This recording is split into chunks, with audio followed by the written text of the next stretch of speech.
பெரியமா அதெல்லாம் வேண்டாம் பெரியமா, நீங்க வாங்க ஃபர்ஸ்ட் வாங்க. உங்க வேண்டுதலை நீங்க தான் நிறைவேற்றணும்னு இல்ல, உங்க ரத்த உறவு இல்லாத எந்த பொண்ணும் தீ மிதிச்சு நிறைவேற்றலாம். சாமி, அன்னபூர்ணி அத்தைக்காக நான் தீ மிதிக்கிறேன். என் வேண்டுதல அவ நிறைவேற்ற வேணாம், நானே நிறைவேற்றிக்கிறேன். அத்தை இப்படி சொல்றீங்க? என் வேண்டுதல நான் தான் நிறைவேற்றுவேன்.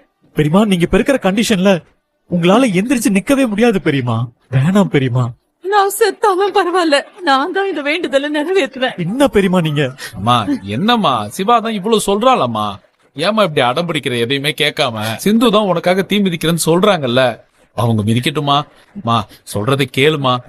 இல்ல, அம்மா என் வேண்டுதல யாரும் நிறைவேற்ற வேணாம், நானே நிறைவேற்றிக்கிறேன்.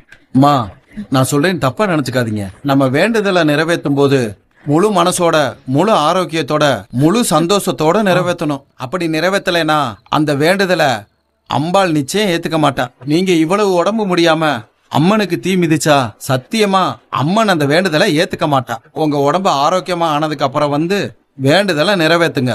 இல்ல உங்க பெரிய மருமக சிந்து வேண்டுதலை நிறைவேற்றட்டும், எப்படின்னு நீங்களே முடிவெடுங்க.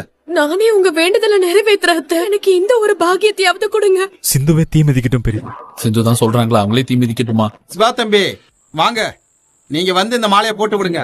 நீ போ. அம்மனை நல்லா வேண்டிக்கிட்டு போய் பூக்குழியில இறங்குமா.